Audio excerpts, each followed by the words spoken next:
ulama'ana al-ajilla wa masyayikhana al-a'izza,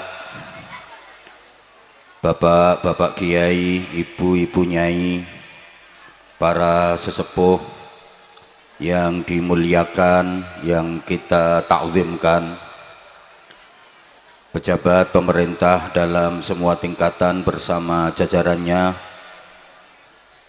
dari Forkopimda hadir Pak dan Ramil, yang kita hormati kepala desa, perangkat desa, tokoh-tokoh masyarakat, tamu-tamu undangan yang kita hormati, rekan-rekan panitia di backup tim keamanan dari TNI, Polri, Linmas, sahabat-sahabat Banser yang kita cintai, kita banggakan, hadirin, hadirat, mustami'in, mustami'at, bapak-bapak, ibu-ibu, adik-adik, seluruh jamaah, mudah-mudahan dikaruniai panjang umur, sehat walafiat fi ta'atillah, Islamnya semakin mantap, imannya semakin kuat, akhlaknya semakin mulia, takwanya semakin sempurna, ibadahnya makin istiqomah, selamat, mulia, bahagia dunia akhirat. Dalam rangka halal bihalal yang dilaksanakan oleh warga masyarakat Getas Kerep, pertama perkenankan saya menghaturkan doa taqabbalallahu minna wa minkum ajma'in, ja'alanallahu wa iyyakum minal aidina wal faizina wal. Mudah-mudahan semua ibadah kita khususnya di bulan Ramadan diterima oleh Allah. Mudah-mudahan kita semua tergolong orang-orang yang kembali fitrah. Setelah 1 bulan kita menjalani training center dalam daurah Ramadan, masyarakat Islam Indonesia itu mempunyai 3 konsep. Ada yang punya konsep syawalan, ada yang punya konsep halal bihalal, ada yang punya konsep lebaran. Kira-kira warga Getas Kerep ikut konsep yang syawalan, yang halal bihalal, atau yang lebaran?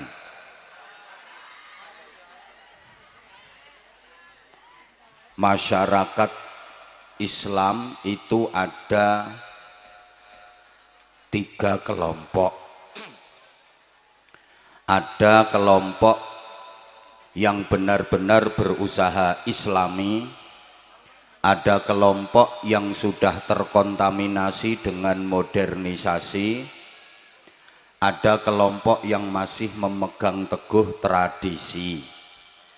Menawi coro Jawi, wonten umat Islam ingkang nderek ajarane Rasulillah, wonten umat Islam ingkang nderek ajarane penjajah, wonten umat Islam ingkang nderek ajarane simbah-simbah.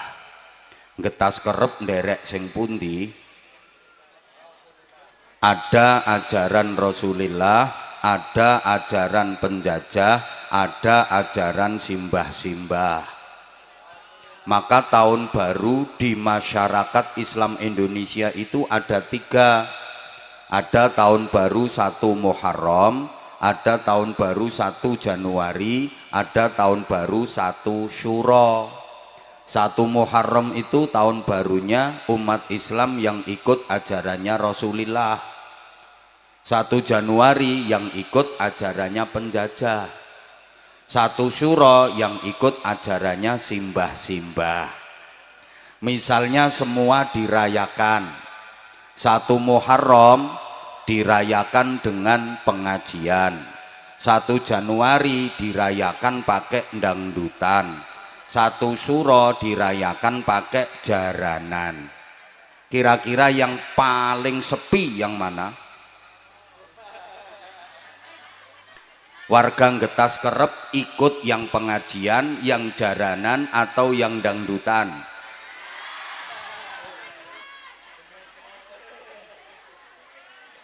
Makanya Bapak Ibu adik-adik para jamaah yang saya hormati, sama-sama menjalani ibadah Ramadan.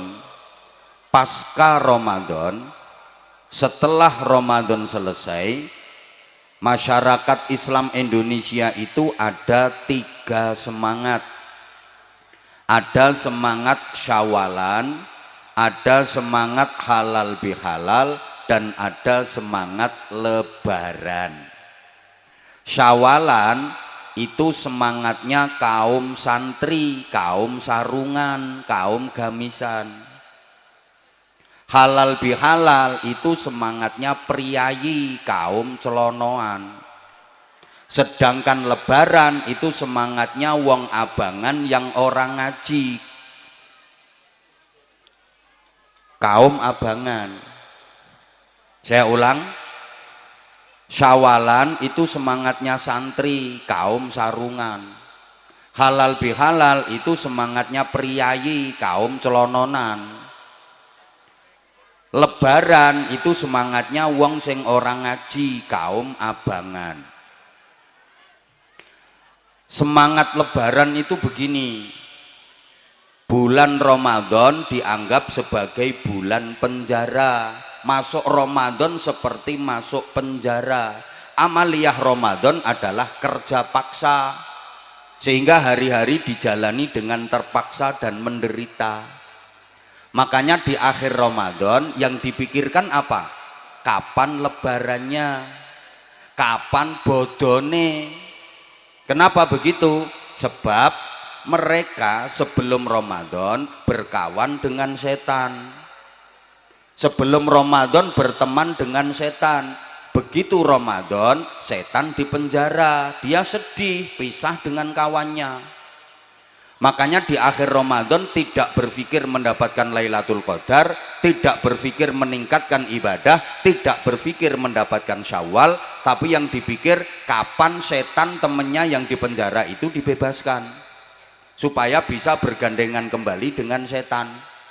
Makanya hari raya adalah hari-hari diare, balas dendam. Begitu Ramadan tamat, maksiatnya kumat. Wonten apa mboten? Wonten. Wonge saiki kipas-kipas.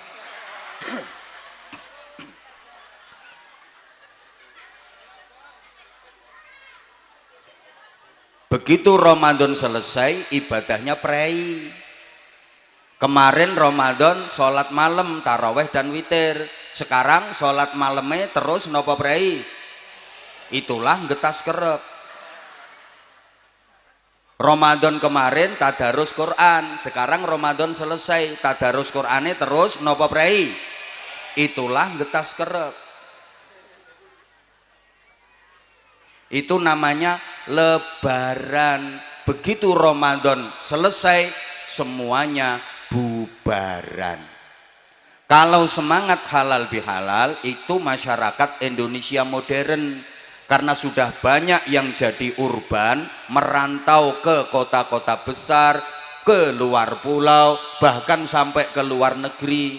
Ketika 1 Syawal semuanya libur, pengen pulang, mudik ke kampung halaman. Sesampai di kampung halaman, pengen bisa silaturahim kepada semua keluarga, padahal waktunya terbatas, nggak mungkin selesai kalau semuanya. Maka dicari cara bagaimana supaya silaturahim bisa terselesaikan dengan cara mudah. Dibikin acara, dalam 2 jam silaturahim selesai. Seperti malam ini halal bihalal.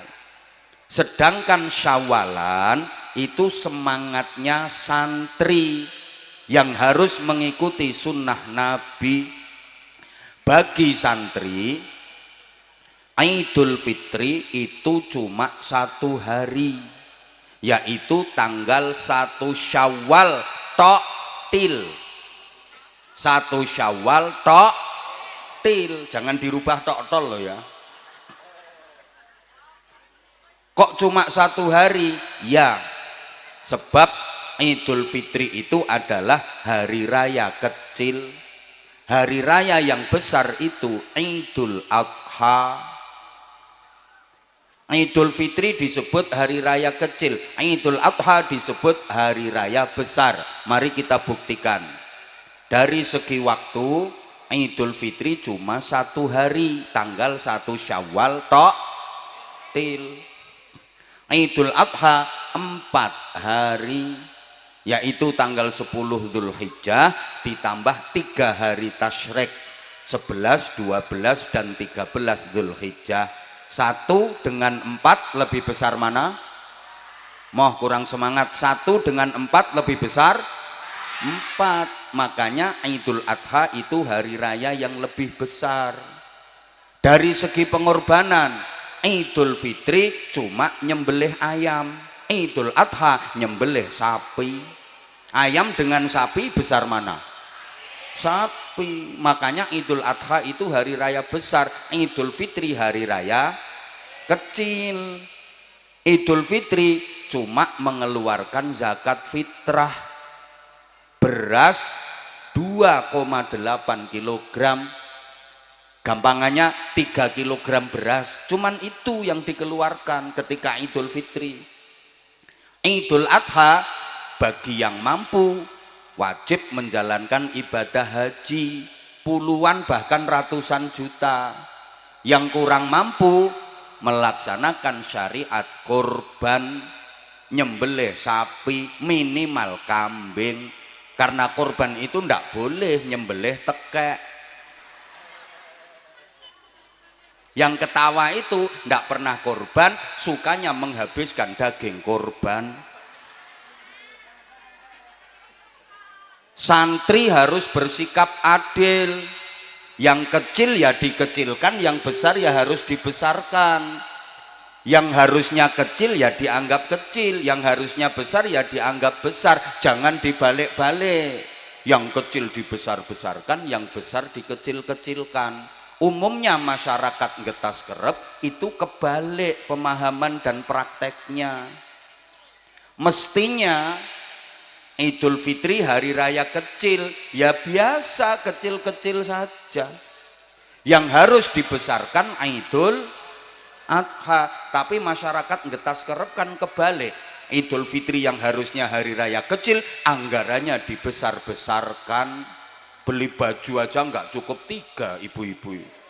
Belum dalemannya, belum jilbabnya, belum BH-nya. Belum lagi biaya untuk departemen perbadokan, belum anggaran untuk jalan-jalan, untuk pesta. Sehingga karena Idul Fitri itu anggarannya geden-gedenan, dibesar-besarkan, waktu Idul Adha kehabisan anggaran sampai nggak bisa korban. Ini kebalik. Santri itu Idul Fitri cuma 1 hari, tanggal 1 Syawal Untuk apa? Untuk bertakabbalallahu minna wa minkum. Artinya semoga Allah menerima amal saya dan amal Anda semua. Amal itu bahasa Jawanya laku.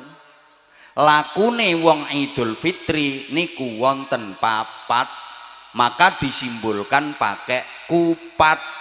Artinya laku 4. Jadi kupat itu bukan hanya bermakna ngaku lepat. Kata orang Jawa, kupat ngaku lepat, lontong olo-olone kotong, lepet sing olo disilep rapet. Loh, angel golek kiai nerangke ngene iki angel. Mula ya larang.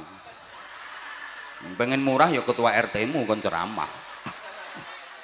Loh, kupat itu bukan hanya bermakna ngaku lepat, tapi kupat itu artinya laku 4. Itu sebenarnya isyarat, tapi oleh masyarakat dijadikan sebagai syarat. padahal sebenarnya cuma isyarat. Allahumma sholli ala Muhammad. Ini harus diulang, dijelaskan secara detail, kayaknya masih belum paham. Soalnya yang saya hadapi ini cantik-cantik, cuma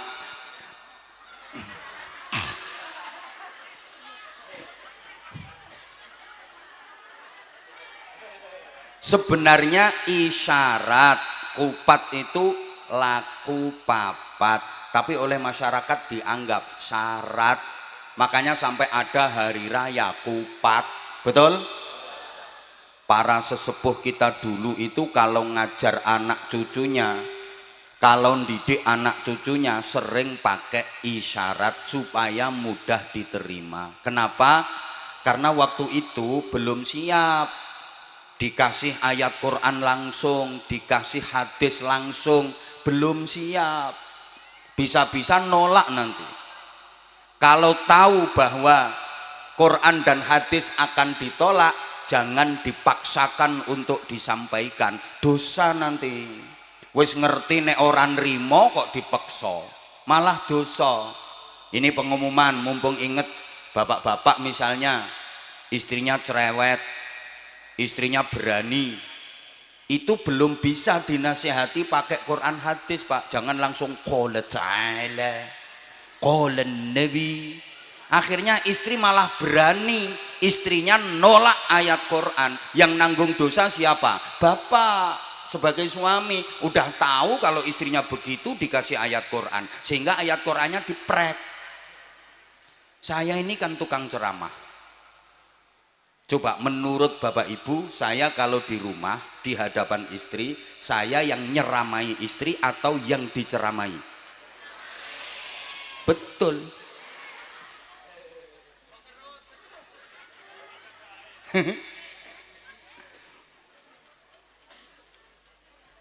Kalau dikasih langsung ayat Quran, langsung hadis, bisa-bisa ditolak, maka pakai isyarat. Warga Getas Kerep ini misalnya langsung suruh ngeluarin duit untuk syukuran, biasanya berat. Karena orang sini kan agak pelit-pelit. Tapi kalau dirayu supaya hidupmu selamat, bikin selamatan, masak-masak, nanti ada ingkungnya gini, maka hidupmu akan selamat. Enteng. Padahal makanan itu nilai duitnya juga besar. Tapi kalau berupa makanan, ora eman. Nek berupa duit eman. Nggih napa nggih? Ketara potonganmu. Makanya dinamakan selamatan supaya uripe, as-shadaqatu tadfa'ul bala. Sedekah itu tolak bala. Dalilnya itu. Tapi kalau langsung dikasih qalan Nabi, masyarakat nggak mau nerima. Nah, ketika selamatan suruh bikin tumpeng, itu artinya 5 waktu sing mempeng, jangan sampai ditinggalkan. Atasnya lancip disebut buceng, itu artinya le nyebut sing kenceng, leh zikir aja nganti kendo. Ayat Quran, ya ayyuhalladzina amanu dzkurullaha dzikran katsira, wahai orang-orang yang beriman, berzikirlah kepada Allah dengan zikir sebanyak-banyaknya. Kalau dikasih qala ta'ala nggak mau nerima, maka dikei isyarat buceng, ne nyebut sing kenceng. Tapi sama anak-anak muda dipleset-plesetkan. Tumpeng nek pengen metu kudu mempeng, buceng supaya mlebu kudu kenceng. Duh, kayak manten itu orang Jawa luar biasa loh filosofinya. Isyarat manten di pelaminan itu biasanya didampingi 2 anak perempuan kecil-kecil yang wajahnya mirip, disebut kembar mayang. Itu isyarat. Kembar itu sama, mayang itu beda. Kembar tegese podo, mayang tegese bedo. Artinya apa? Manten laki-laki dan perempuan itu tujuannya sama, tapi karakternya berbeda. Wong lanang karo wadon tujuane padha ning wonge beda, sifate beda. Sama kayak lampu supaya bisa nyala, kabelnya harus beda, plus sama min, supaya tujuannya nyala. Kabelnya positif karo negatif. No lampu kok kabelnya podo positif, konslet. Lampu kok kabelnya podo negatif, konslet. Mantenan begitu malam pertama masuk kamar, loh bojoku kok podo karo aku, LGBT, konslet. Karena memang laki-laki dengan perempuan itu beda. Bapak sama ibu itu kan beda.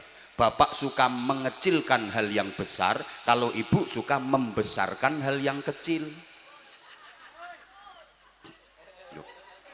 Wong lanang kuwi senengane nyileke barang sing gede. Masalah gede iki dianggap cilik. Lah nek wong wadon kan senengane gedhekke barang sing cilik. Barang cilik kecekel wong wadon langsung dadi gede. Iki sing diguyu yang mana ini ya? Memang beda. Laki-laki itu kreatif, perempuan itu sensitif. Laki-laki itu rasional, perempuan itu emosional. Laki-laki itu lebih mengedepankan pikiran, perempuan lebih menggunakan perasaan. Suami itu pakai pikiran, istri pakai perasaan. Makanya kalau terjadi cekcok suami istri, suami biasa ngomongin istrinya, sampeyan orang mikir. Makanya bu mikir, kata istrinya, ya sampeyan wong lanang orang ngerasake dadi wong wadon. Halo, dilanjut. Laki-laki itu pakai pikiran, kalau ada apa-apa mikir. Beda dengan perempuan, kalau ada apa-apa pakai perasaan. Ada ular besar masuk rumah, keloket. Wong lanang mikir, gimana caranya ngusir ulo, gimana caranya mateni ulo, golek kayu gepuk pentungi ulone. Lek wong wadon mboten, wong wadon ini pakai perasaan. Omah kok klebon ulo keloket langsung ulo. Dipikir nek gejuk-gejuk kayak gini ulone ngeleles mati.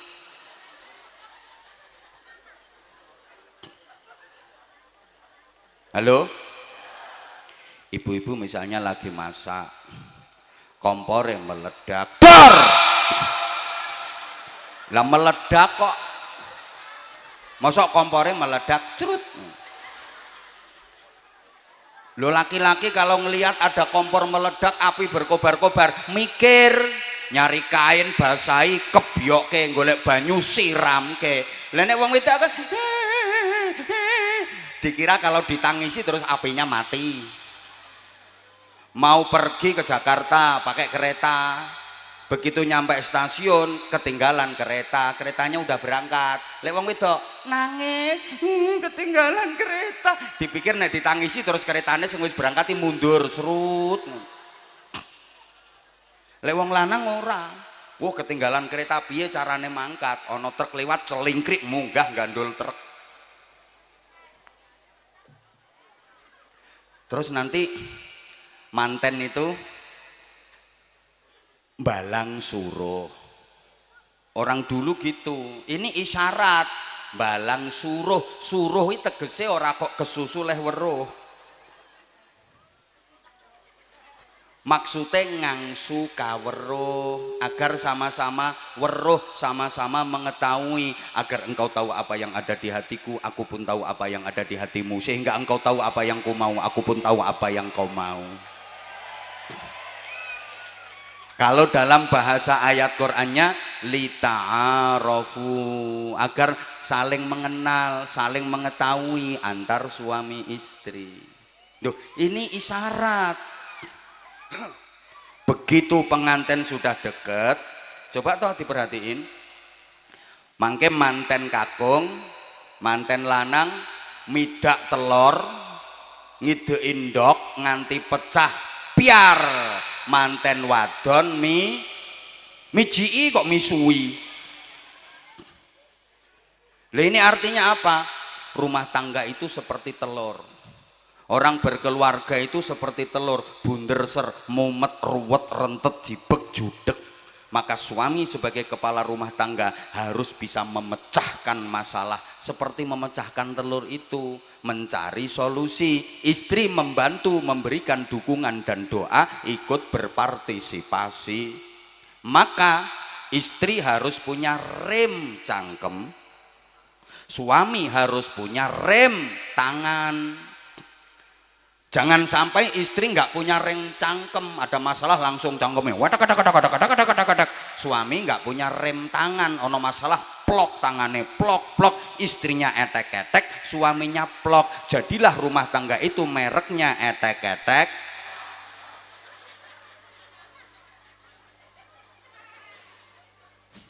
Nah sekarang kita kembali ke kupat yang di bawah. Mohon maaf ya, nggak usah pengen dengan yang dihidangkan di panggung. Yang di panggung dikasih minum, dikasih jajan kotaan, padahal nggak nyumbang.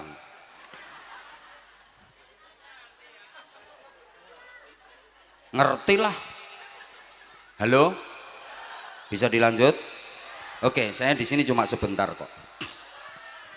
Loh, nanti masih ada ceramah lagi.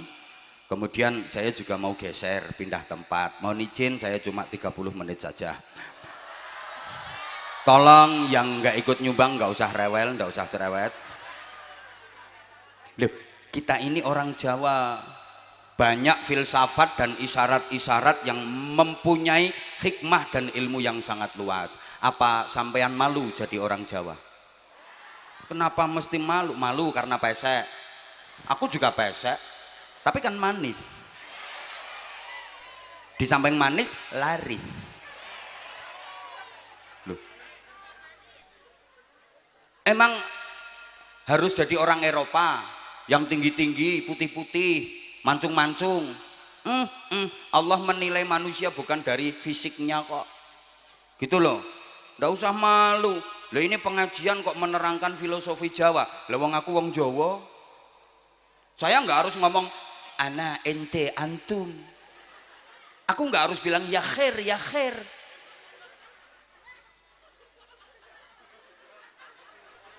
Halo? Pesek bene. Cetakane Gusti Allah kok. Ngono lho, Bro. Nah, apa kupat laku papat bagi santri yang beridul fitri? Ibu bapak, adik-adik, laku papatnya adalah 1, takbiran di malam lebaran. Walitukmilul iddata walitukabbirullaha ala ma hadakum. Semua ada dalilnya, orang sembarangan. Sesepuh kita dulu itu kalau bikin ajaran isyarat ndak sembarangan. Cuma dalilnya nggak disampaikan, wong dihadapinya oon-oon. Kasih pengertian, yang penting faham, diamalkan gitu loh. Apa artinya? Qul ta'ala qul nabi, tapi nggak bisa mengamalkan. Betul? Ngono, ki alasane wong sing ora apal dalil. Ora usah guyu.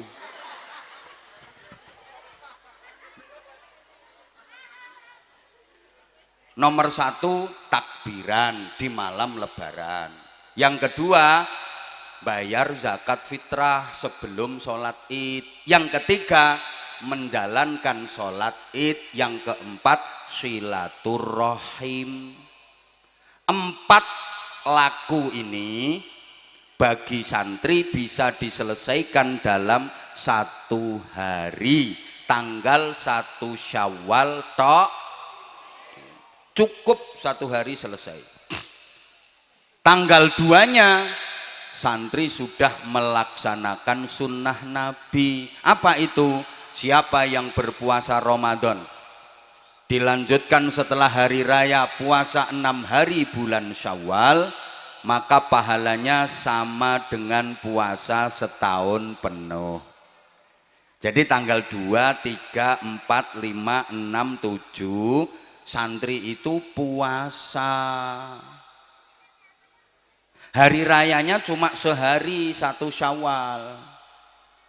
Meskipun puasa 6 hari bulan Syawal nggak harus dilaksanakan di awal, boleh kapan saja, yang penting masih di bulan Syawal. Tapi yang paling afdol, paling bagus langsung tanggal 2, 3, 4, 5, 6, 7. Yakin di sini belum ada yang melakukan itu, termasuk yang di panggung, termasuk yang ceramah. Iki ya ora. Halo?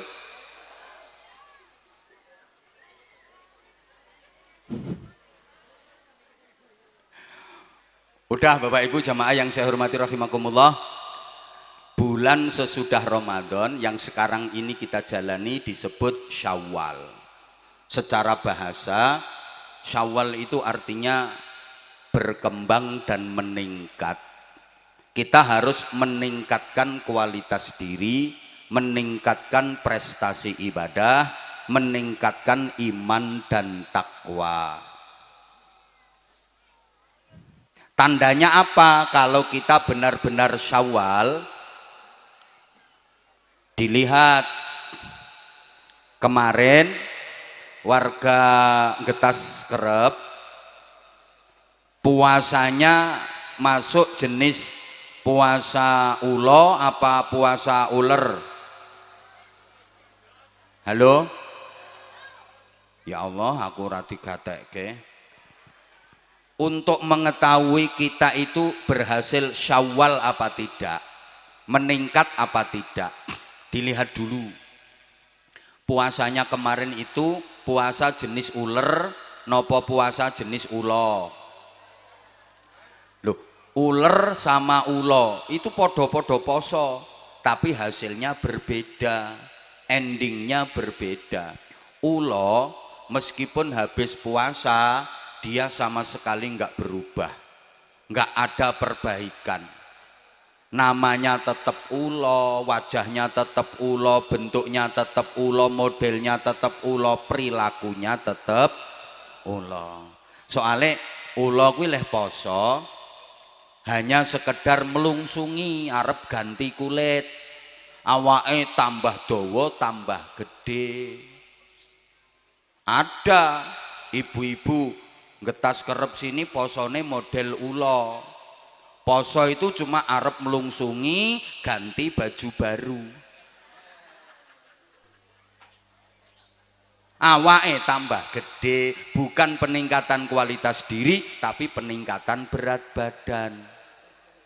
Sebelum Ramadan berat badannya 55 kilo, selesai Ramadan berat badannya 75 kilo. Wonten apa mboten? Wonten. Iki wonge kipas-kipas. Kudunge ireng.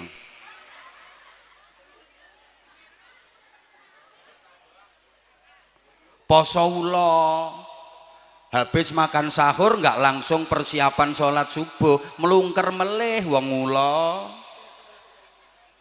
Selesai berpuasa, kehadirannya tidak membawa harapan, justru malah menjadi ancaman. Ulo Ramadan sama sekali tidak membawa perubahan ke arah yang lebih baik. Ya semangatnya lebaran tadi, poso ulo. Beda dengan uler. Sebelum puasa jelek, menjijikkan, gateli, gilani, sumber penyakit. Mlakune gremet, ora ana wong seneng uler. Cobi misalnya ibu-ibu ngumpul kayak gini terus tak uncali uler 2 kilo, pure. Bubar. Ngerusak. Uler itu nggak ngapa-ngapain, nempel tok lho ngerusak.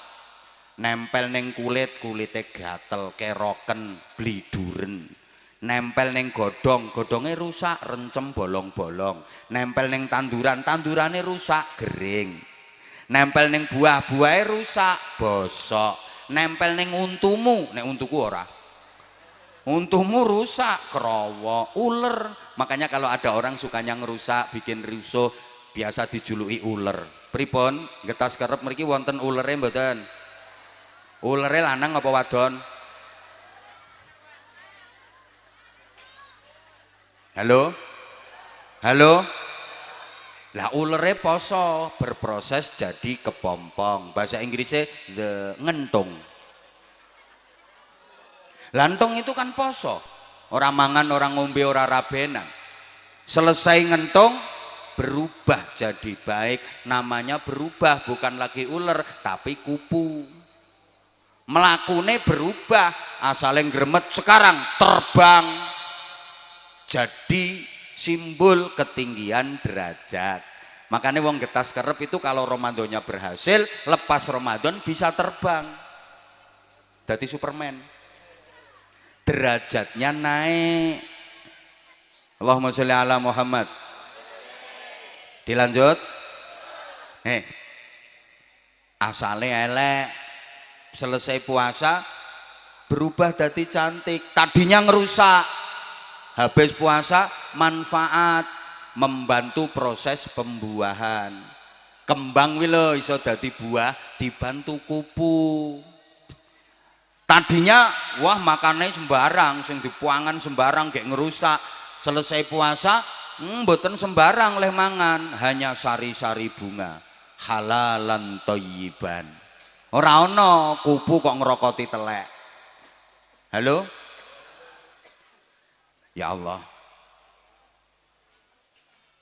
Tadinya menjijikkan, menakutkan, begitu berubah jadi kupu-kupu menyenangkan, simbol keberuntungan. Kabeh wong seneng kupu, bocah cilik-cilik wae seneng. Omah dileboni kupu jare wong-wong arep ana tamu. Duwe anak wadon wis gedhe urung ketemu jodoh, omah dileboni kupu, seneng. Lho nok, omahe dileboni kupu, jodohmu arep teko. Ning sabar ya nok, kupune rupane kok ireng.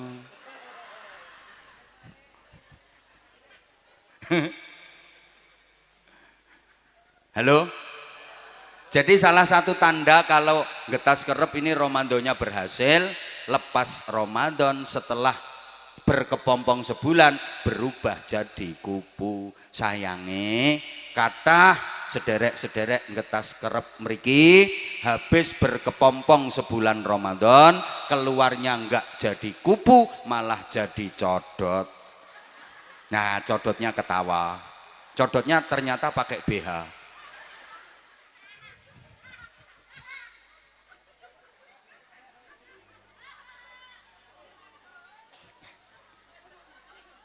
Allahumma sholli ala Muhammad. Masih ada waktu 10 menit. Iya. Bapak Ibu para jamaah, peningkatan di bidang apa yang kita hasilkan dari madrasah Ramadan? Setidaknya peningkatan di bidang takwa. Karena tujuan utama ibadah puasa Ramadan itu la'allakum tattaqun, agar kalian menjadi orang-orang yang bertakwa. Karenanya para jamaah yang saya hormati rahimakumullah, dalam kesempatan yang terbatas ini masih ada waktu 10 menit. Aku tahu kamu nggak mau aku tinggalin. Yuk ikut aku yuk. Saya akan menjelaskan secara singkat takwa sosial, takwa aplikatif, agar kita bisa tampil sebagai kupu setelah berkepompong sebulan penuh.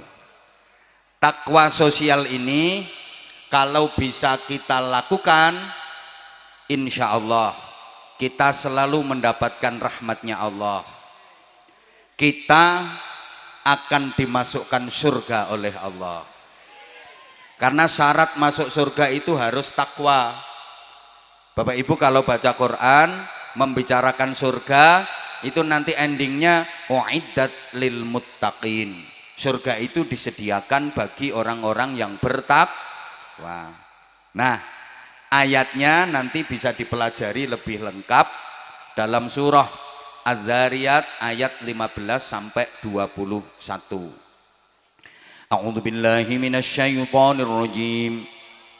Innal muttaqina fi jannatin wa 'uyun آخذين ما آتاهم ربهم إنهم كانوا قبل ذلك محسنين كانوا قليلا من الليل ما يهجعون وبالأسحار هم يستغفرون وفي أموالهم حق للسائل والمحروم وفي الأرض آيات للموقنين وفي أنفسكم أفلا تبصرون.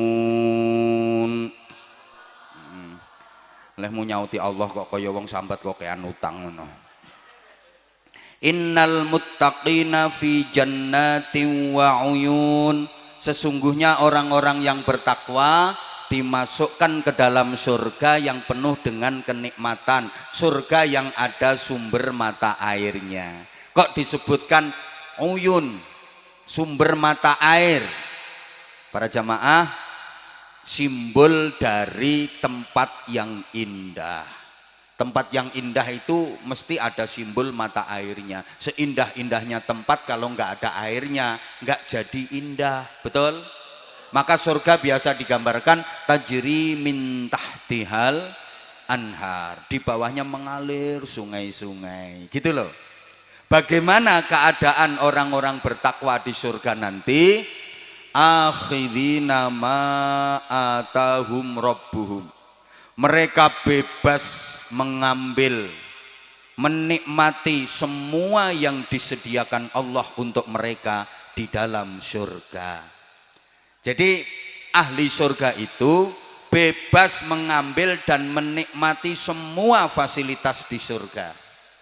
Ini beda dengan Nabi Adam dulu.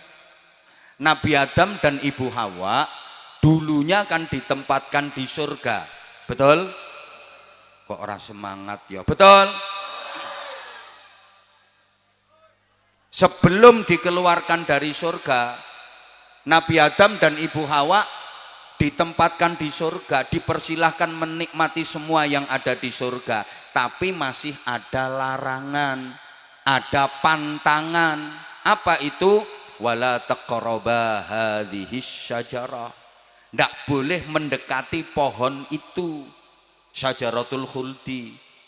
Akhirnya Nabi Adam melanggar, mendekati, memetik, bahkan memakan buah dari syajaratul khuldi, kemudian dikeluarkan dari surga.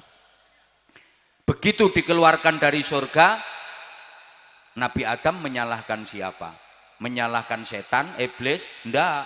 Menyalahkan Ibu Hawa? Enggak. Menyalahkan Allah? Enggak. Tapi menyalahkan dirinya sendiri. Rabbana zalamna anfusana wa illam taghfir lana wa tarhamna lanakunanna minal khasirin. Menyalahkan dirinya sendiri. Sami mboten kalih warga Getas Kerep. Mboten. Nek warga Getas Kerep iki senengane nyalah-nyalah kelian. Seneng menyalahkan pihak lain. Halo? Orang Getas Kerep itu sukanya menyalah-nyalahkan orang lain.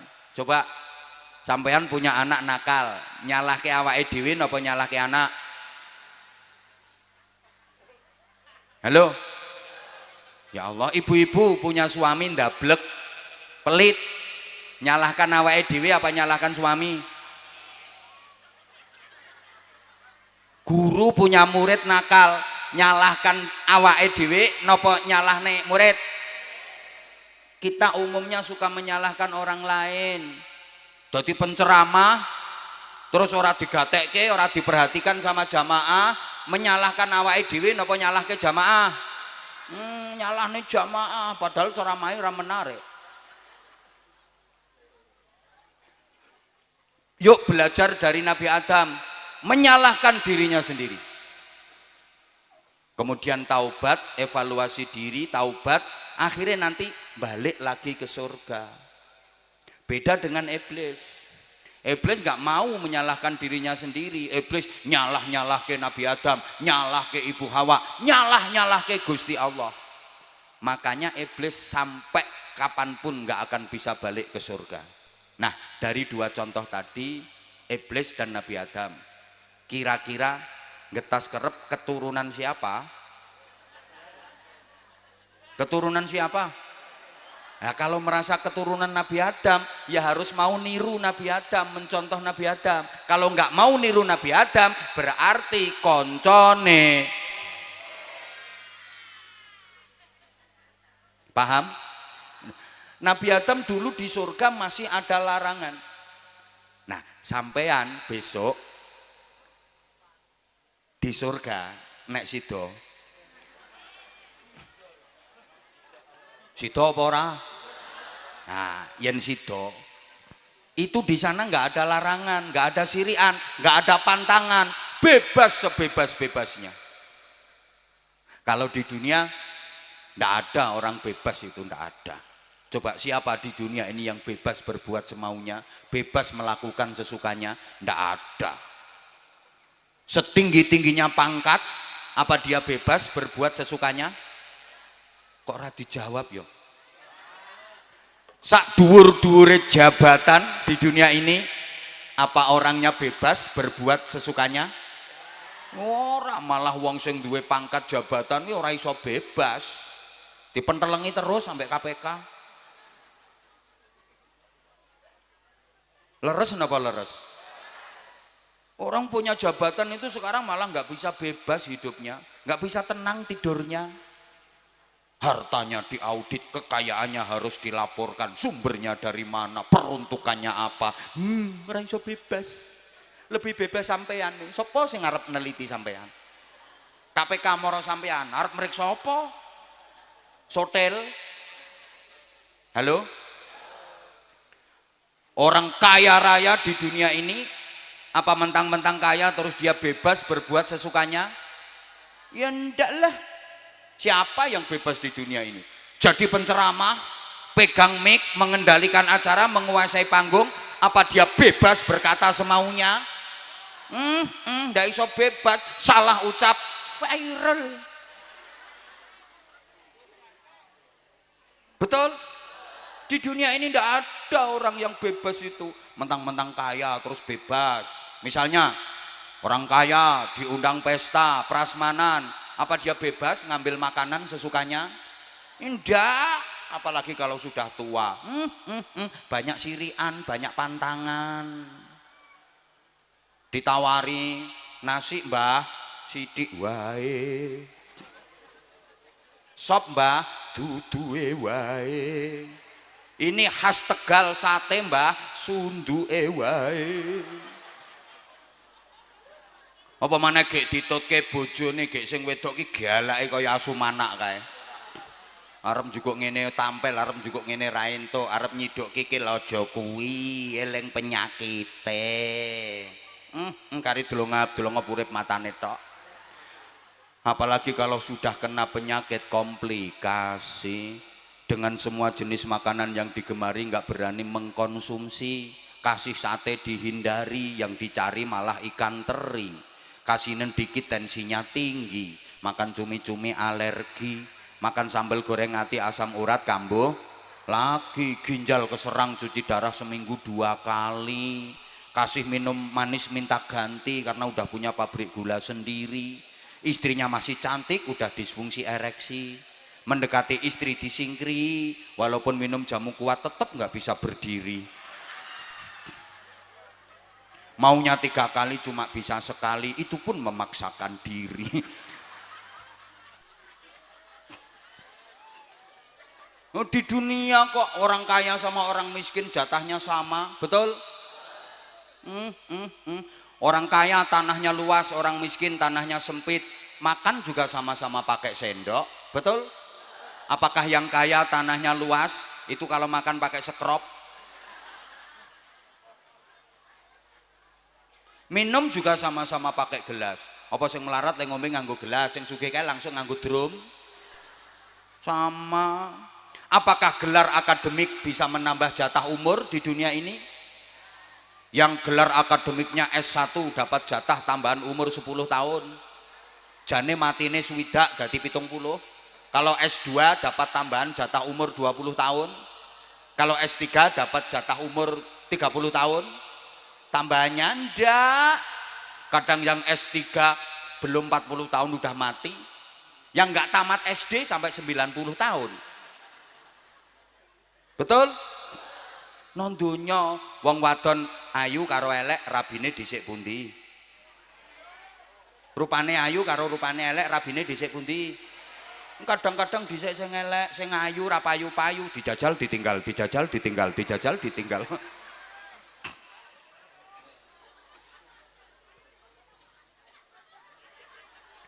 Donya kok. Yang kerja sama yang nggak kerja, jatah rezekinya banyak mana? Yang kerja sama yang nggak kerja, jatah rezekinya banyak mana? Kadang-kadang banyak yang nggak kerja. Orang yang kerja itu malah mencarikan yang nggak kerja. Betul?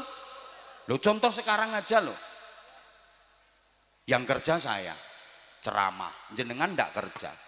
Ketoke aku disuguhi semene oke. Mana sempet. Arep mangan yo isin. Lah sampean yang ndak kerja, wis entek kabeh kuwi. Ini dunia.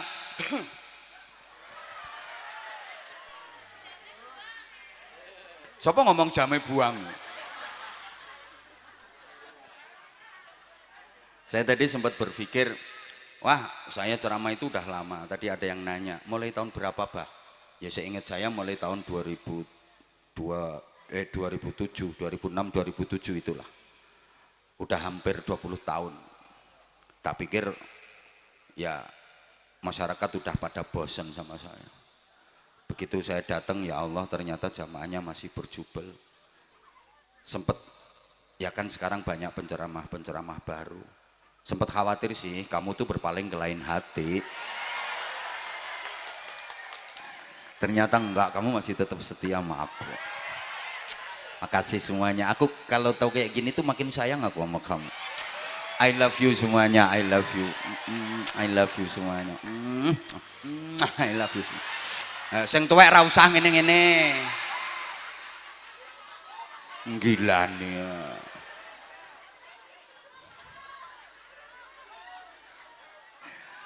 Nah, sekarang apa kriteria muttaqin? Kriterianya orang bertakwa, indikasi takwa sosial yang dijanjikan surga bagi mereka. Setidaknya ada 5. Ada berapa Bapak Ibu? 5. Yen wong Jawa wonten tembang lir-lir nika. Cahangon-cahangon penekno blimbing kuwi. Kenapa kok menek blimbing?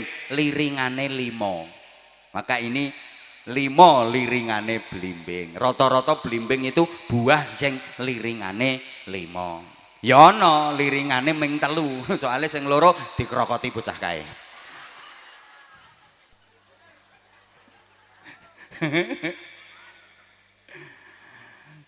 Lima indikasi orang bertakwa sebagai takwa sosial. 1. Innahum kanu qabla dzalika muhsinin. Mereka dulu waktu di dunia adalah orang-orang baik. Muhsinin, orang-orang yang berperilaku baik. Mereka sukses hidupnya. Karena orang sukses itu bukan orang yang berhasil mendapatkan apa yang diinginkan, tapi orang sukses itu adalah orang yang berhasil menjadi orang baik. Saya ulang, orang sukses itu bukan orang yang berhasil meraih apa yang diinginkan, tapi orang sukses adalah orang yang berhasil menjadi orang baik. Rawahu Abah Anza.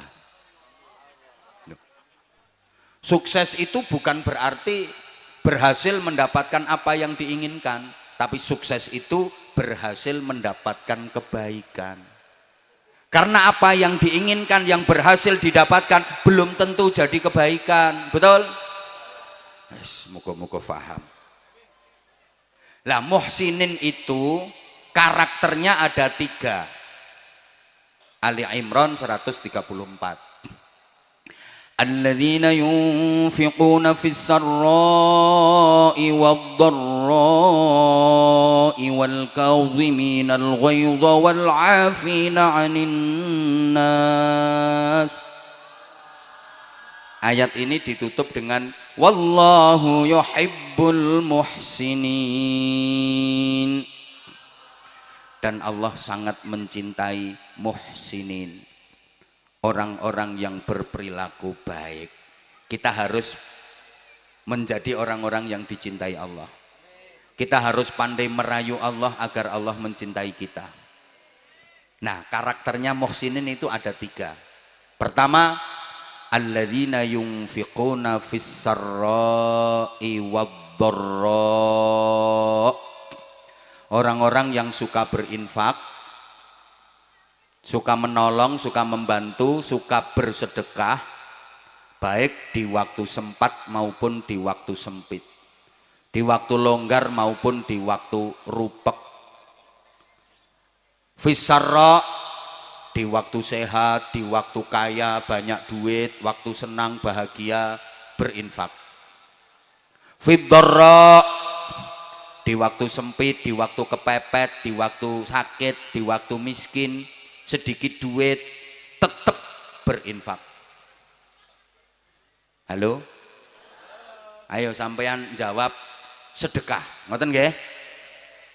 Di waktu sempat, di waktu sempit, di waktu longgar, di waktu rupek, duit banyak, duit sedikit, saat bahagia, saat susah, waktu sehat, waktu sakit. Itu muhsinin, orang bertakwa yang disediakan surga. Soalnya ono wong gelem sedekah ngenteni sakit. Nek sehat ora tahu selamatan, ora tahu sedekah. Bareng gering langsung selamatan, dibagek-bagekke tangga. Nganti tangga-tanggane padha niteni, kok wis suwe ya wonge ora gering. Bapak Ibu para jamaah, sedekah fis sarra, di waktu longgar gampang. Banyak orang yang bisa, memang mudah. Di waktu kaya, banyak duit, waktu bahagia, waktu seneng, waktu longgar, waktu sempat, sedekah. Orang gumun. Banyak orang bisa. Panen pelem, mangga-mangga kaya sarungku. Nanti tenang. Panen pelem dadi buahe gembel banget, didol ora payu, akhirnya dindum-dumke tangga. Orang gumun. Banyak orang bisa. Jualan gorengan sak pirang-pirang didol ora payu, dindum-dumke tangga-tanggane. Orang gumun. Tapi fisarra, dalam keadaan kepepet, dalam keadaan duit sithik, dalam keadaan emergensi darurat, tetap mau bersedekah. Itu yang sulit dan itu yang luar biasa. Contoh, sampean umpama ndek duit 500.000 rupiah, duit sampean nyoming kuwi-kuwi tok, pancen potonganmu ya ora tau nyekel duit akeh. Loh, nek duitmu akeh ora ngira lungguhmu ndoprokno ngisor kono kuwi. Wong sing duwite akeh-akeh ora ngira gelem teko pengajian, ndongsong-ndongsong ngisor wit gedang, ndongsong-ndongsong ngisor wit gedang.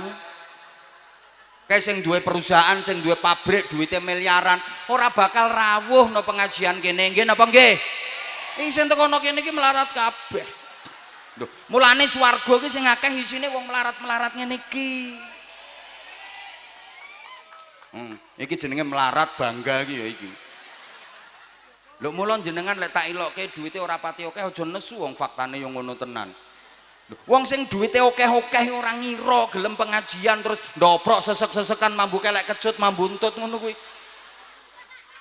Nggih napa nggih? Lah iya iki melarat kabeh. Yo, nek omongan saya salah monggo silakan dibantah, sekarang tak enteni. Ayo berdiri sing duit akeh. Aku duitku akeh, 3 triliun. Langsung aku dadi anak buah sampean. Aku tak kerja nonggone sampean. Ayo ndi? Mulane gak keliru aku gawe contoh, umpama sama itu ndidit ming 500.000. Ya kuwi tok duitmu wis akeh menurut sampean. ndak ada yang lain. Sampean lagi punya kebutuhan yang sangat penting dan mendesak, duit yang mengkui 500.000 kuwi wae kurang-kurang kanggo kebutuhane sampean. Terus ana tangga mara sampean utang, wantun ngeculke mboten mikir, berani ngelepas napa mboten?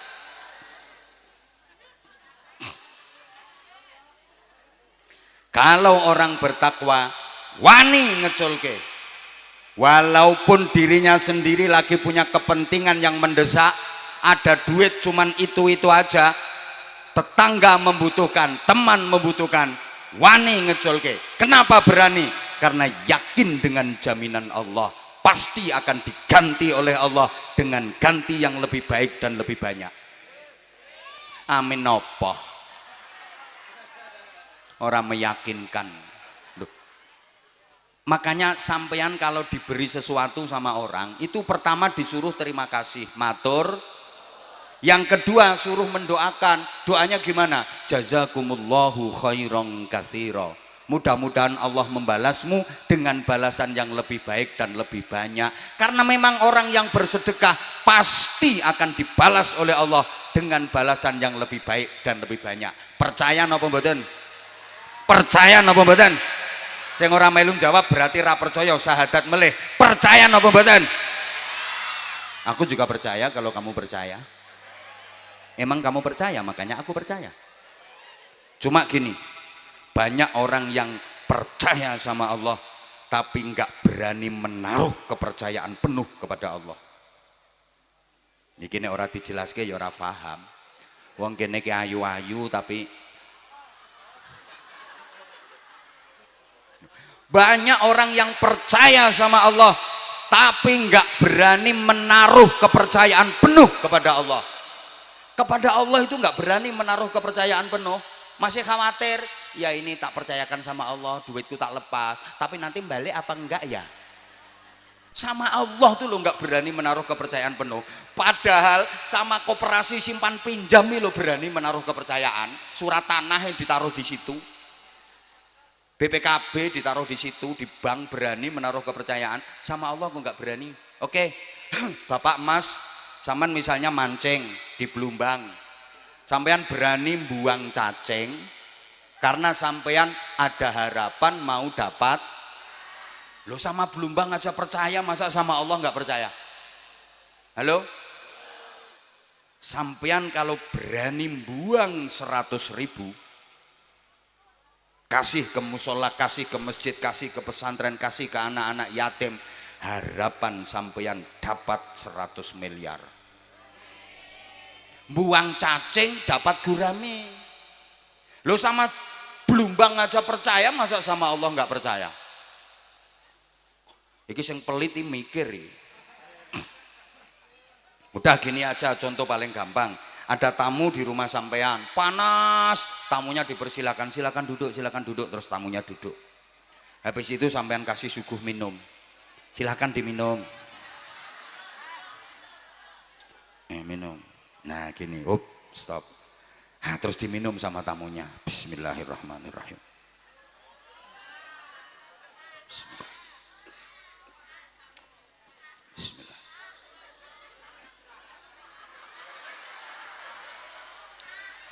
Saking hausnya, tamu minum itu koret-koret sampai tetes terakhir. Sebagai tuan rumah yang baik, tahu kalau gelasnya kosong, dia pakai.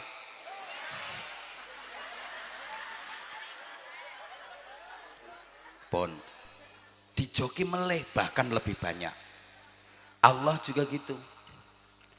Kalau melihat hambanya berani sodakoh sampai koret-koret sampai tetes terakhir, pasti dijoki melih sama Allah. Itu Anwar Zahid. Lah sodakoh nganti koret-koret, tak joki meneh sing luweh apik, luweh akeh. Lah itu sambil kerep kok pelit banget. Getas kerep. Orangnya kok pelit-pelit. Halo? Halo? Berani mboten jenengan? Hoi, berani sedekah mboten? Pasti diganti Allah dengan ganti yang lebih baik dan lebih banyak. Oleh karena itu, ini ada Departemen Pengemisan untuk masjid, nggih. Untuk masjid, nggih. Nah, ini ada untuk masjid.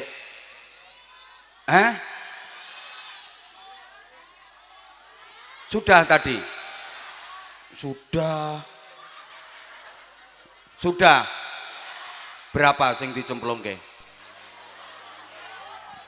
2000 ya entuk iwak gatul. Kalau pengen dapat gurami ya 100.000, yang tadi 50.000 dapatnya mujair, yang 20.000 dapat ikan sepat, 2000 gatul. Sudah ya tadi ya? Ya udah, kalau udah ya ndak usah ya, sampun kalau wow, alhamdulillah. Apa? Loh, bentar toh, ini belum selesai materinya kok. Yang kedua, kan muhsinin itu kriterianya 3. 1, yunfiquna fis sarra'i wadh-dharra. Yang kedua, wal kadhiminal ghaidha. Ayat ini kan biasa dibaca kalau ada acara halal bihalal. Mampu menahan amarah, iso ngampet kanepson, ora nesuan, tidak jadi pemarah, pembenci, apalagi pendendam, tapi jadi punya kesabaran yang tinggi. Itu tandanya muhsinin, mampu menahan amarah, mempunyai kesabaran yang tinggi. Kenapa kita harus sabar dalam hubungan sosial bermasyarakat? Bapak Ibu para jamaah, kita berbuat baik kepada orang itu belum tentu dibalas dengan kebaikan, betul? Kayaknya pengalaman. Ngapii wong urung karuan dibales apik karo wong kuwi. Nggih napa nggih? Kadang diwapiki ra karuan balese nang kita elek. Wonten napa mboten? Wonge teko. Ketoke kudunge coklat.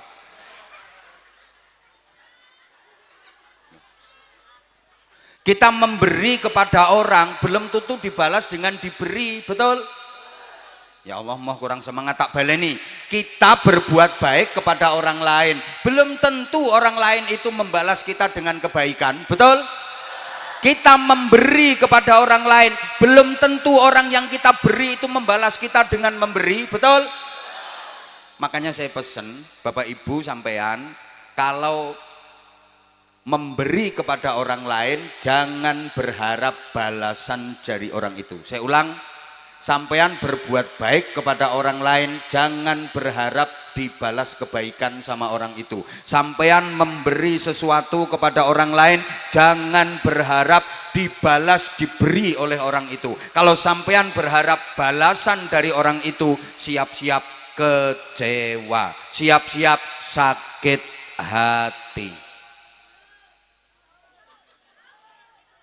Ada guru ngajar muridnya, berarti itu guru memberi ilmu kepada muridnya, betul? Lah kok gurunya berharap balasan dari muridnya, pasti gurunya kecewa, karena nggak mungkin muridnya bisa membalas. Paham? Ya Allah, kayaknya kok ora paham ngono kayaknya. Guru ngajar muridnya berarti guru memberi ilmu kepada muridnya. Lah kok gurunya berharap diberi ilmu oleh muridnya? Kecewa, sakit hati, nggak mungkin muridnya bisa membalas. Orang tua membiayai anaknya di bidang pendidikan, sekolah, mulai pos PAUD, playgroup, TK sampai perguruan tinggi sampai sarjana lengkap. Kok orang tua berharap balasan dari anaknya, pasti kecewa. Betul? Saya memberikan ceramah kepada sampean semua, kok saya berharap balasan ceramah dari sampean semua? Kecewa saya, nggak mungkin.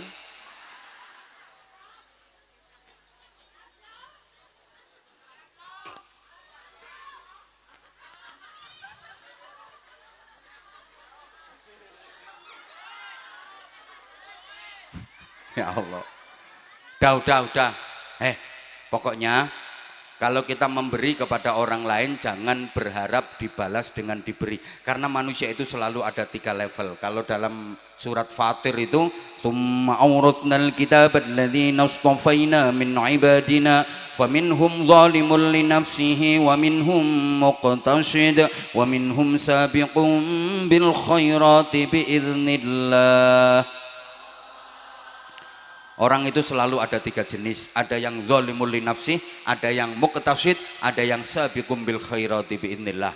Zalimul li nafsih, diberi tidak membalas memberi atau membalas lebih sedikit. Muqtasid, diberi membalas sama, timbal balik, lung tinulung. Sabiqum bil khairati biiznillah, diberi membalas lebih. Kira-kira di Getas Kerep sini yang paling banyak yang mana? Ketika diberi membalas lebih, membalas sama, atau tidak membalas, mana yang lebih banyak?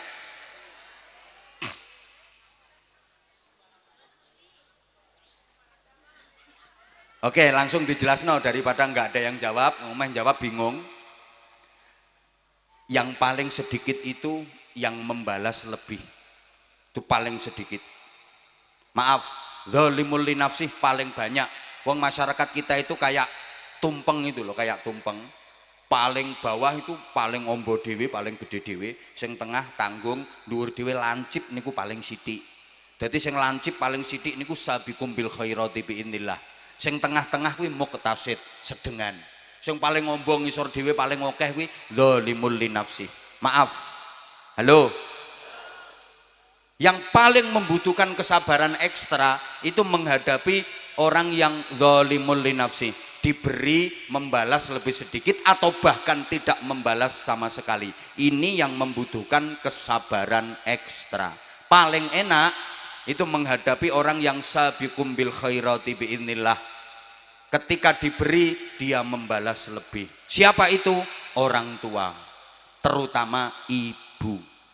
Ibu kalau diberi sama anaknya, ibu pasti akan membalas lebih. Karena memang ibu ke anak itu hanya memberi, tak harap. Kan ada lagunya, ibu ke anak itu hanya memberi, bagai sang surya. Maka ada peribahasa, cinta ibu sepanjang jalan, cinta anak sepanjang galah kedawan kilan.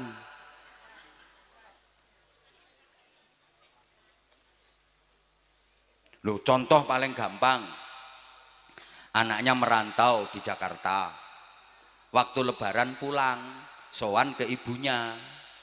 Paling anak itu cuma bawa minyak goreng 2 kilo, gula 2 kilo, roti kaleng sing tanggung 1, itu pun wis dibuka segele, dijukuk wafere,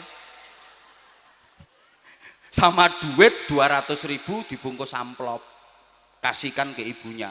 Tapi anak 6 digawa kabeh, tekan ibune kono anak 6 disangoni 100.000 kali 6, torok ibune wisan. Itu dibelehke pitik, tukokke sate, dimasake reno-reno.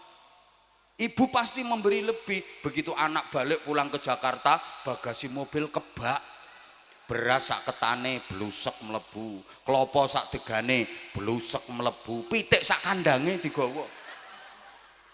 Begitu anak udah balik Jakarta, ibunya di teras rumah tenger, alhamdulillah rampoke wis minggat.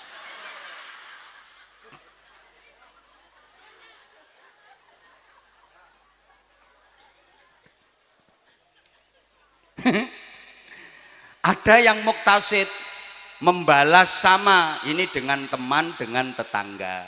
Misalnya ibu bapak sampean habis punya hajat menantu, ada tetangga sampean nyumbang 200.000. 5 tahun kemudian tetangga sampean yang nyumbang itu punya hajat mantu, kira-kira bapak ibu buka buku napa mboten?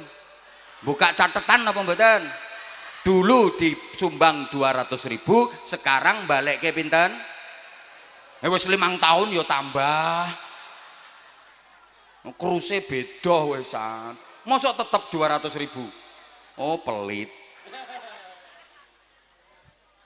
Nah, yang paling membutuhkan kesabaran itu menghadapi zalimul linafsi.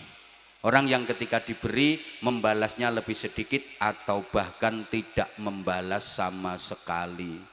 Menghadapi orang yang nggak tahu diri, nggak tahu balas budi, bahkan menyakitkan hati.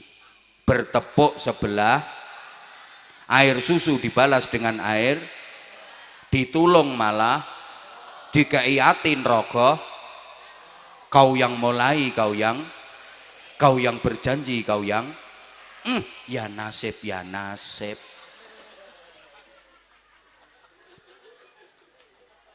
Ada orang seperti itu, kayaknya di Getas Kerep banyak deh. Disumbang ping 5 balik meng siji. Wonten mboten? Ngono, wonge saiki nganggo kudung warna pink.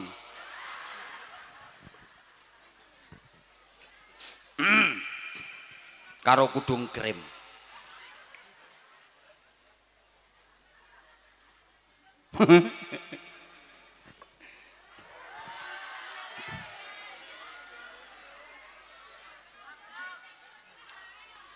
Kok rewel toh? Omahmu ngendi engko tampiri tak ceritani dhewe. Nah, sekarang yang kedua, kalau tadi nomor 1 muhsinin. Yang kedua, kanu qalilam minal laili ma yahjaun. Mereka orang-orang bertakwa yang dijanjikan surga di waktu malam tidurnya sedikit. Kalau malam tidurnya hanya sedikit. Kok malam tidurnya sedikit? Bukankah Allah menciptakan malam untuk tidur, untuk istirahat, siang hari untuk kerja, cari ma'isyah? Wa ja'alnal laila libasa wa ja'alnan nahara ma'asya. Memang Allah menciptakan siang hari untuk cari ma'isyah, malam hari untuk beristirahat. Tapi kalau kita memang benar-benar ingin bisa sampai ke surga, untuk bisa sampai ke sana butuh biaya yang banyak, modalnya banyak. Kalau hanya mengandalkan amal biasa kurang, maka kita harus berani melakukan amal lembur malam hari. Mudah-mudahan paham. Kayak Bapak Ibu misalnya sampean lagi butuh duit banyak, lagi butuh biaya banyak. Kalau mengandalkan hasil kerja, gajian tidak cukup, ditawari lemburan dengan gaji lebih besar. Purun apa purun? Ya mesti purun. Lah kita ini butuh ke surga, butuh pahala banyak, butuh amal banyak. Kalau mengandalkan amal normal biasa, rasa-rasanya berat untuk bisa sampai ke sana. Kurang. Maka kita ditawari amal ekstra, lembur malam hari. Kok kayaknya berat gitu? Apa amal ekstra lemburan malam hari itu? Paling boten ada 3. Pertama, wa minal laili fatahajjad bihi nafilatan lak asa an yab'atsaka rabbuka maqaman mahmuda. Dan dari sebagian malam bertahajudlah sebagai tambahan amal untuk mendapatkan pahala ekstra agar kalian ditinggikan derajatnya oleh Allah Subhanahu wa taala. Warga Getas Kerep kalau malam hari waktu tidur biasanya tengah wengi, lewat tengah wengi ngelilir, nggih. Nggih. Ngopo? Nguyuh. Bar nguyuh langsung sholat. Mboten. Ngopo bar nguyuh? Turu. Ya Allah, berarti Getas Kerep ya ora cara cewek nggih. Lah bar nguyuh langsung turu. Ih, ayu-ayu padha kepet. Gila nih.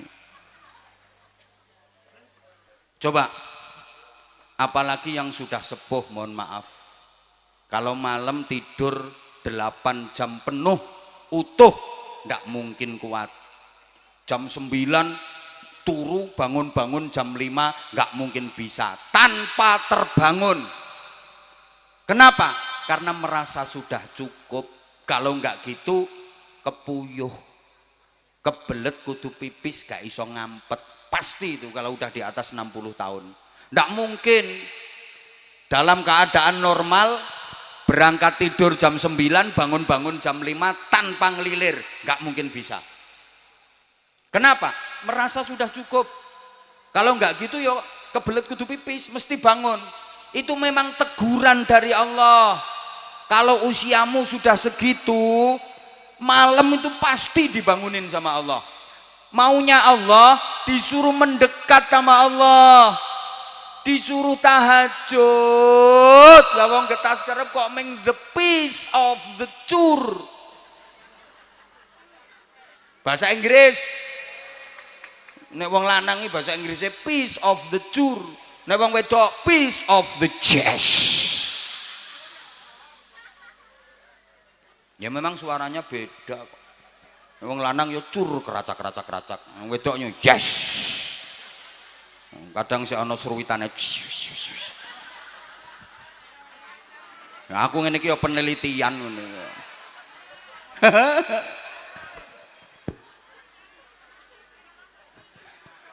Yang kedua, wes apa wes yang diguyu kok. Yang kedua, yatluna ayatillahi ana al-lail. Lemburan amal malam hari yang kedua, baca ayat-ayat Allah di keheningan malam, maca Quran. Syukur-syukur iso angen-angen sak maknane kok sak mangane. Halo? 1 tahajud, 2 baca Quran. Yang ketiga, zikir wengi engkang suwe. Itu 3 amal lemburan. Bukankah kemarin Ramadan sudah dilatih? Tiap malam taraweh, witir, berarti suluh tahajud istiqomah setelah Ramadan. Tiap malam baca Quran, tadarus. Sekarang lanjut. Mbok ra digatekke aku ngomong. Padahal yang di sana udah nunggu aku.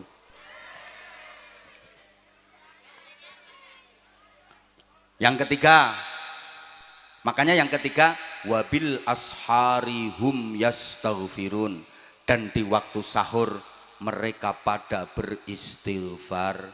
Orang bertakwa yang dijanjikan surga itu bangun tidurnya sebelum subuh, karena waktu sahur mereka banyak-banyak beristighfar.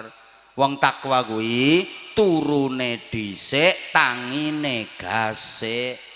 Bareng turune dhisik tangine. Bangun tidur jangan nunggu ditegur sama muadzin. Bangun tidur jangan nunggu dikritik sama muadzin. As-sholatu khairum minan naum. Sholat itu lebih baik daripada. Nah, itu kan bangun tidur nunggu diobrak-obrak sama muadzin. Dibilangin kalau sholat lebih baik daripada tidur. Jangan tidur ae toh getas kerep. Sholat itu lebih baik daripada tidur. Soalnya rata-rata getas kerep itu punya anggapan tidur lebih baik daripada sholat. Buktinya kalau mendengar as-sholatu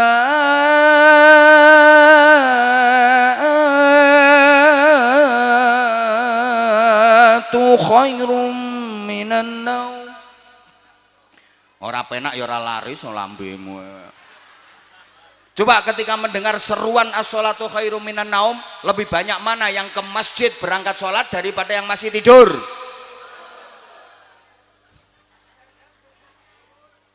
Makanya besok adzannya di sini rubah saja, an-naumu khairum minas.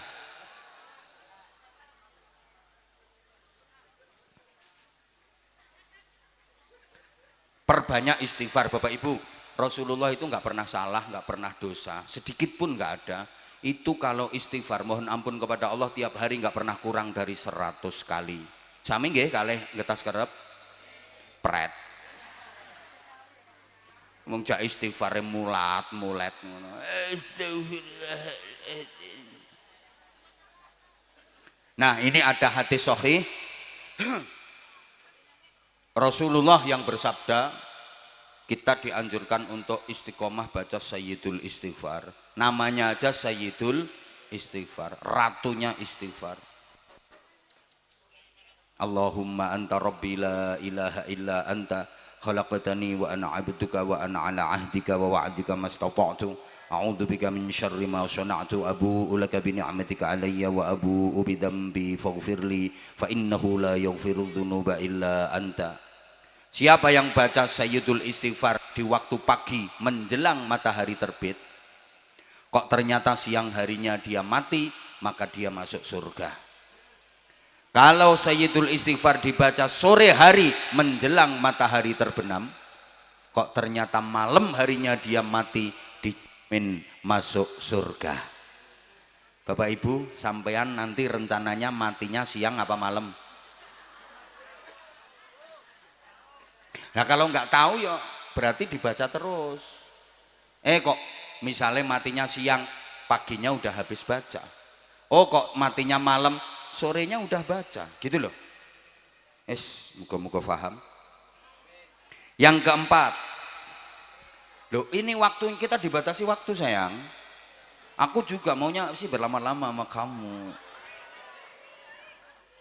Wa fi amwalihim haqqul lis-sa'ili wal mahrum. Dan di dalam harta kekayaan mereka ada haknya orang miskin yang meminta-minta atau yang tidak meminta demi menjaga kehormatan dan harga diri. Orang bertakwa yang dijanjikan surga itu sadar bahwa dalam rizki yang dititipkan Allah kepadanya ada haknya orang lain yang harus diberikan. Di sekitar kita pasti ada orang-orang yang sangat membutuhkan bantuan kita, pasti ada. Baik orang itu meminta karena saking butuhnya, atau dia nggak mau minta-minta karena memang menjaga kehormatan dan harga dirinya. Ingat Bapak Ibu, yang kita dapatkan dari kerja keras kita itu pendapatan kotor, bruto. Yang boleh kita konsumsi itu yang bersih. Dari kotor menuju neto bersih itu ada proses namanya zakat. Makanya zakat itu maknanya pembersihan, minimal infak, sedekah, gitu loh. Halo? Lah kalau nggak dikeluarkan sama sekali, dapat rezeki diembat semua, itu orang geragas itu namanya. Kayak disuguh lemper, diuntal sak kulit-kulite, sak godong-godonge, sak biting-bitinge. Wong celutak. Masa dapat ikan lele kok dimplok sak ndase, sak rine, sak telek-teleke. Semoga-moga paham. Terakhir. Ya terakhir yo. Wah, kok lonjat lanjut ae. Wong wedoke kadung kenaan terus ora gelem wis ngono kuwi. Wa fil ardi ayatul lil muqinina wa fi anfusikum afala tubsirun. Dan di bumi ada tanda-tanda kekuasaan Allah bagi orang-orang yang yakin. Belajar terus, belajar terus, belajar terus. Menambah keyakinan dan keimanan kepada Allah. Dan pada diri kalian sendiri juga harus diperhatikan. Apakah kalian tidak memperhatikan? Artinya orang bertakwa yang dijanjikan surga itu bukan hanya mengurusi orang lain, manfaat orang lain sampai melupakan keselamatan diri sendiri. Enggak, dirinya sendiri juga diperhatikan. Jangan seperti lilin menerangi lingkungan tapi tubuhnya sendiri terbakar habis, tahu-tahu mati belum sempat amal. Jangan sampai kayak gitu. Di samping ngurusi eksternal, jangan lupakan internal. Kepentingan diri sendiri juga diperhatikan. Ceramah terus sampai nggak mikir fisik, nggak mikir kesehatan. Makanya maaf banget kadang-kadang saya begitu nyampe lokasi tempat istirahat, saya langsung minta istirahat sama panitia. Kadang ngobrol sebentar, saya langsung minta istirahat. Kayak tadi misalnya, saya kemarin dari Pekalongan, full sehari. Terus di Tegal ini 4 titik dalam sehari. Pagi, kemudian tadi siang, sekarang, habis ini masih ada jadwal satu lagi. Sehari 4 kali. Makanya maaf, begitu tadi saya nyampe tempat transit, saya ngobrol sebentar langsung minta istirahat. Kenapa? Kalau misalnya saya nggak istirahat, nuruti panitia diajak ngobrol terus, remuk saya, malah saya nggak bisa ceramah sekarang. Gitu loh. Makanya saya minta istirahat. Saya bisa istirahat, bangun fresh, bisa ceramah. Bukan karena sombong, bukan karena angkuh, mohon maaf panitia. Kadang panitia yang nggak menyadari, mohon maaf, gaya sombong, nggak gelem ngobrol sama panitia, bukan berarti nggak mau ngobrol. Tetap ngobrol dong. Sebelum istirahat saya juga udah ngobrol, selesai istirahat tadi juga ngobrol. Lah kalau nuruti ngobrol sama panitia, paling pertanyaannya itu aja. Ada berapa jadwal di Tegal? Paginya di mana? Siangnya di mana? Sorenya di mana? Terakhirnya di mana? Nah, panitia juga harus paham dong kalau misalnya kitanya lagi butuh istirahat. Kita juga perlu istirahat. Jangan terus diforsir. Ada kok lagi ceramah ngeleles mati. Aku kan nggak mau seperti itu. Halo? Halo? Loh, ya kepentingan dirinya sendiri juga perlu. Bapak Ibu sama ndak tahu. Kayak gini misalnya ya, saya mau berangkat terus pamit, terus dibilangi ngaji terus. Anak, ya kan anak ngomong, abang ngaji terus, karena libure, ngaji terus, gak tahu libur, rasanya hati deg. Iya nak, kamu juga punya hak atas abah.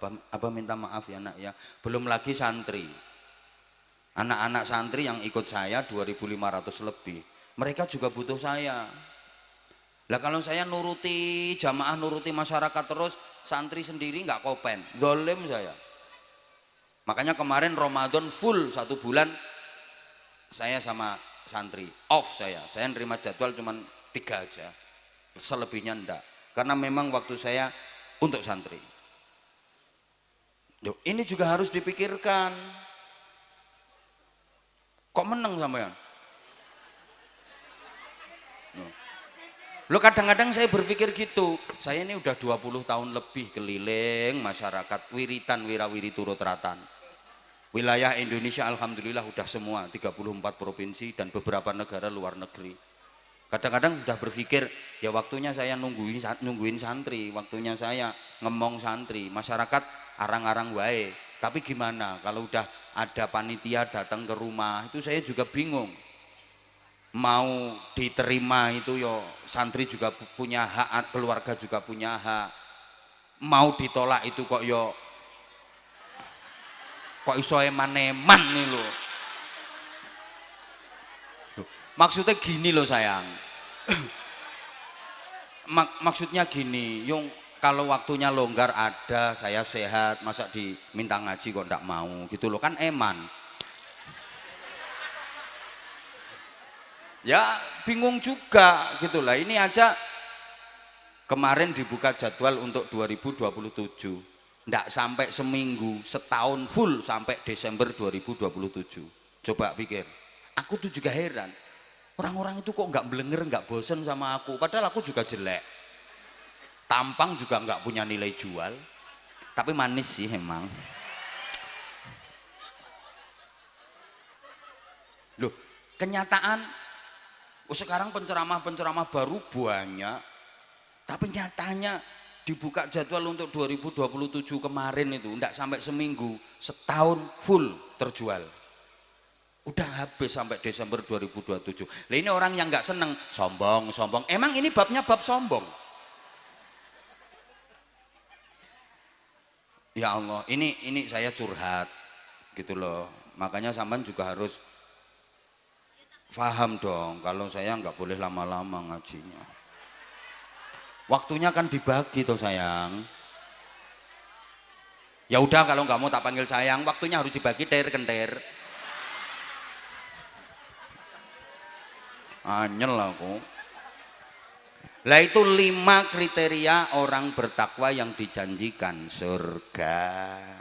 Dah sekarang tadi yang katanya mau minta sarung, ayo siapa yang berani naik